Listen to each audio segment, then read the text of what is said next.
अस्सलामु अलैकुम वरहमतुल्लाहि वबरकातुहू। सफ़ेद ज़ीरे के बारे में मैंने अर्ज़ करना है। सफ़ेद ज़ीरा जो है ये हर कोई इससे वाकिफ़ है अल्हम्दुलिल्लाह। और जो बड़े बुज़ुर्ग हैं और वो खाने में के अलावा, मसालों के अलावा जब चावल भी उबालते हैं तो उबलते चावल में भी सफ़ेद ज़ीरा डाल देते हैं। उससे क्या होता है कि चावल का शुगर लेवल कुछ कम हो जाता है, कम नहीं होता, कुछ कम हो जाता है। किसी का इतना हाई हो जाए चावल खाते, क्या होता है शुगर एकदम ऊपर जाती, एकदम धाड़ करके नीचे आती है, बंदा एक बहुत बड़ी प्रॉब्लम में आ जाता है। तो इसलिए शुगर वालों का चावल बंद करा दिया जाता है। लेकिन कुछ समझदार बड़े बुजुर्ग होते हैं, उनको पता है कि घर में मेहमान आ रहे हैं, किसी को शुगर ना हो, तो क्या करते हैं कि उबलते चावल में सफ़ेद ज़ीरा डाल देते हैं। तो सफ़ेद ज़ीरे का इस्तेमाल जो है दवा के एतबार से भी, जवारिश भी बनती है, इसका सफ़ूफ भी बनता है, इसकी पाउडर भी बनता है, ठीक है। इसकी यानी कि दवा हर्बल की दुनिया में इसका बहुत बड़ा यूज़ है।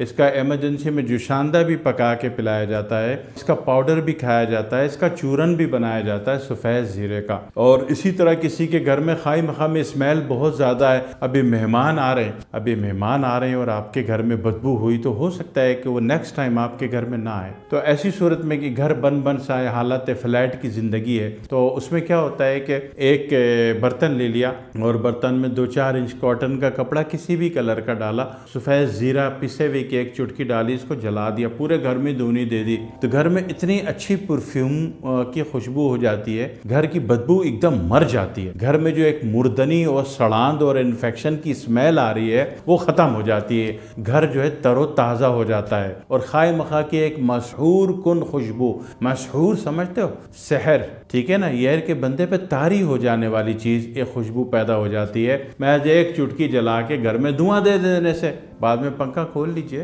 तो ये यानी कि बहुत सारे कामों में इस्तेमाल होती है। एक हवाला मिलता है कि जो मिस्र में लाश हनूत की जाती है, वहाँ उसमें जहाँ काफूर इस्तेमाल होता है, जहाँ शहद इस्तेमाल होता है, वहाँ पे सफ़ेद ज़ीरे का इस्तेमाल भी मिला।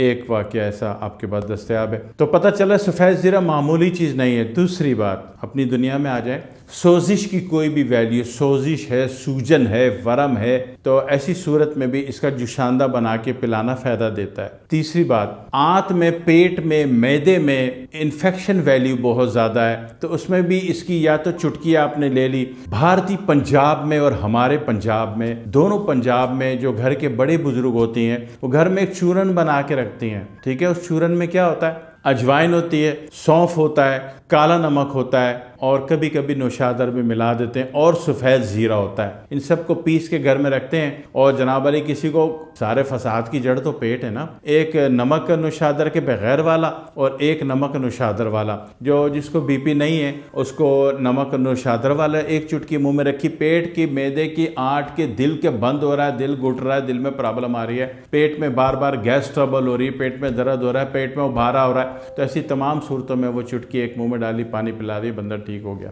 दूसरी बात है कि गैस सिर्फ पेट और मैदे में नहीं होती, गैस बहुत जगह इसके अलावा भी आपकी बॉडी में फंसी हुई है। उस फंसी हुई को निकालने के लिए भी इसका पाउडर, सफ़ेद ज़ीरा डायरेक्ट कच्चा भूनेंगे तो हो सकता है कि ये कुछ अरसे में ख़राब हो जाए। बेहतर है कि इसको हल्का सा भून लें, खाली तवे पे हल्का सा भून लें, फिर इसको ग्राइंड करके रख लें, तो ये इसकी पावर बढ़ जाती है और इसकी लाइफ भी बढ़ जाती है। दूसरी बात ये है कि अंदर जो है सड़ान की कोई भी कैफियत है तो उसमें भी काम करता है, गैस कहीं भी फंसी हुई उसमें भी काम करता है, सूजन वरम सोजिश में भी काम करता है। उसके अलावा जलन की कैफियत है खाई मखा में, अब वो जलन जो है वो दिल में हो रही है, जलन दिल में हो रही है, या जलन बॉडी में कहीं भी महसूस हो रही है, तो ऐसी सूरत में भी वो जलन के मामला जल्दी ठीक हो जाते हैं। इसका जुशांदा पी लें, मर्जी 1 चुटकी मुंह में रख के आपने इसका पाउडर 1 चुटकी, चाय का 1/4 चम्मच कह लीजिए। बॉडी बड़ी, जिसमें 80 किलो से ज़्यादा वेट है, 80 किलो से कम है तो आधा चाय का चम्मच भी पाउडर काफ़ी है सादे पानी से, ठीक है ना। 80 किलो से ज़्यादा है तो फिर पूरा 1 चम्मच करना है।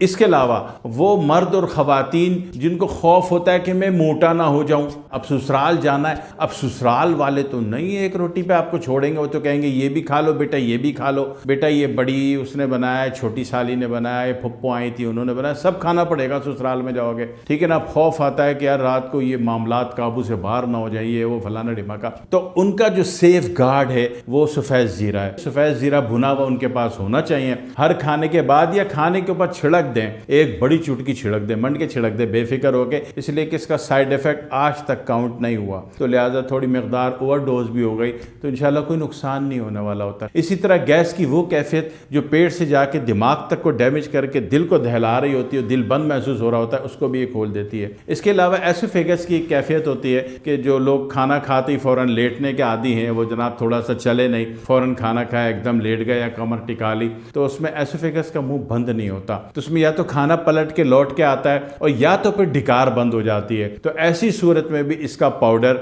आप इस्तेमाल कर सकते हैं। कोई बहुत बड़ी इमरजेंसी है तो ऐसी सूरत में इसको उबाल के ठंडा करके पी जाए। इसके अलावा हाई बीपी वाला अगर रात को उसका 1 चाय का चम्मच कच्चा बगैर भुना हुआ, बेशक 1 चाय का चम्मच रात को भिगोता है, सुबह उसका पानी छान के पीता है, तो हाई बीपी की जो बढ़ती हुई कैफियत दिन ब दिन बढ़ रही है वो इंसान की बच्ची बननी शुरू हो जाती है। दूसरी बात शुगर वाले की कैफियत में जो है इसका पाउडर भी काम करता है, यानी कि इसको हल्का सा भून के आपने पीस के रख लिया। अभी इसका ये मतलब नहीं कि आप बदपरहेजी शुरू कर दें, जिन चीज़ों से शुगर होती है वो बंद करनी है। घटिया तरीन चीज़ जो है आपके पास है वो चीनी है, तो वो नहीं खानी चीनी कभी भी आपने, बंद रहेगा। लेकिन ये है कि कहीं खाना ज़्यादा खा लिया या मरवत में लिहाज में वो चावल पके हुए थे थोड़े से वो खा लिए, तो ऐसी सूरत में फिर आपके पास इसका पाउडर अगर पड़ा है तो आप फिर बेफिक्र हो जाइए। इसी तरह वो तमाम अफराद जो मोटापे का इलाज कर रहे हैं, उनको 100 लोगों ने बोला इससे बड़ा फायदा होता है, उनको फायदा नहीं हो रहा, कोई बात नहीं, दवा वही यूज़ करें जिसको लोगों ने आपको रेकमेंड की है कि भाई हमें इससे बड़ा फायदा हुआ। लेकिन आप जीरे का इस्तेमाल भी शुरू कर दें।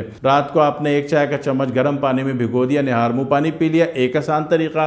दूसरा तरीका भुना हुआ हल्का सा भून लिया और उसके बाद पीस के जार में रखा हुआ है, आधा चाय का चम्मच कप, 80 किलो से कम वाला आधा चाय का चम्मच, 80 किलो से ज़रा सा भी ऊपर वाला पूरा 1 चाय का चम्मच ये पाउडर ले ले सुबह निहार मुँह। हो सके तो दोपहर को भी ले ले, हो सके तो शाम को भी ले ले। बहुत जल्दी शादी होने वाली, वजन 162 किलो, तो फिर 3 टाइम, हाँ रात को नहीं लेंगे, चांद की मौजूदगी में सफ़ेद ज़ीरा नहीं लेंगे और सूरज की मौजूदगी में बेदरेग ले सकते हैं, ओवर डोज भी ले सकते हैं, कोई नुकसान नहीं हुआ। इसी तरह वो लोग जो IBS के केस में है, IBS वो वाले जो जिनका पित्ता हो, ऐसा ना कि पित्ता निकलवा के फिकवा दिया, जिनका पित्ता है तो वो जनाब वाली इसकी 1 चुटकी मुंह में रख के पाउडर इसका, बेशक कच्चा हो भुना हुआ भी ना हो, तो वो भी अगर मुंह में रख के थोड़ा पानी या दही पी लेंगे तो उसको फायदा बढ़ जाएगा। इसी तरह किसी को हाजमा और इम्यून सिस्टम अपना बढ़ाना हो कि जनाब वाली घर में 2 रोटी खा रहे हैं, आज स्वयं में या 40वें में जाना है, तो वहां पे जनाब ऑफ कोर्स खाना कुछ ज़्यादा खाने को दिल चाह रहा है, तो ऐसा करें कि दोपहर को